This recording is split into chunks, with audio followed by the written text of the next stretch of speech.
Noël Esnault, je suis libraire chez Bulle de Salon dans le 17e arrondissement parisien. C'est un métier que je ferai bientôt depuis 20 ans et aujourd'hui on va parler donc de Platinum End. Platinum End, tout commence avec un drame, un jeune garçon qui veut se suicider, qui saute dans le vide, qui est sauvé à la dernière seconde par un ange gardien. C'est pas sans raison que ce sauvetage a eu lieu, puisqu'en fait ce jeune garçon fait partie d'un certain nombre d'élus qui vont ni plus ni moins succéder à Dieu. Un poste à haute responsabilité, si on peut dire, et qui forcément va attiser les convoitises de certains de ces candidats plus que d'autres. Clairement, il y a l'ambiance graphique, c'est le dessinateur de Death Note qui a une patte vraiment extraordinaire. Et puis au niveau de l'histoire, on retrouve, c'est le même scénariste aussi que Death Note pour le coup, donc c'est un duo qui marche bien. C'est vraiment une partie d'échecs, une satire de la société aussi. Finalement, c'est presque une télé-réalité, mais là, le finaliste, il a le pouvoir absolu, quoi. Et donc on retrouve le même genre de coups bas, de manigance, de traits de caractère chez chacun des candidats qu'on peut trouver dans une émission entre guillemets de télé-réalité lambda.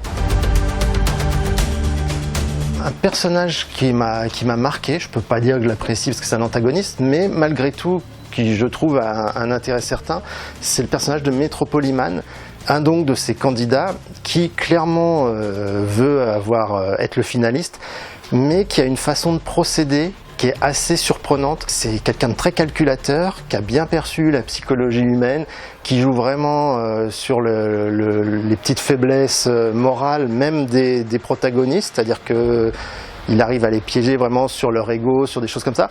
Et comme tout bon méchant de n'importe quelle histoire, il est particulièrement intéressant parce que il y a quand même des moments où on doute de ses motivations. Est-ce qu'il est vraiment si pourri que ça? Et c'est là tout l'intérêt du truc. Alors clairement le passage qui m'a le plus marqué, il survient assez vite dans le récit, c'est dans le tome 2, lorsqu'en fait le fameux Metropoliman invite les candidats à se présenter pour une confrontation dans un stade. Et pour le coup, c'est le moment vraiment où cet aspect télé-réalité est transcendé, c'est-à-dire qu'on se rend compte que même si c'est pour le pouvoir absolu, le gars est en train de jouer en fait. Pour lui c'est qu'un jeu, il prend pas ça au sérieux et ce qui m'a plu c'est que c'est le moment où par contre le héros lui il se rend compte qu'on n'est plus là pour les rigoler, que c'est vraiment devenu sérieux, qu'il n'est pas seul dans la partie. Il y a une espèce de tension psychologique sur cette séquence où chacun doit rester sur ses positions. Je le conseille d'abord à ceux qui ont aimé Death Note, parce qu'on retrouve, hormis le fait que c'est le même dessin et tout, on retrouve un peu ce côté partie d'échecs fantastique. Je le conseillerais à tous les amateurs de thriller et aussi de psychologie, parce que comme toujours avec ce duo-là, les personnages sont super travaillés. Même si ils ont des pouvoirs, même si c'est fantastique, c'est quand même quelque chose d'assez proche de la réalité. Tendu, parce qu'il y a une grosse tension psychologique, fantastique, pas seulement par rapport aux thématiques, et humain parce que vraiment le côté des personnes, on est bien loin des récits manichéens en fait.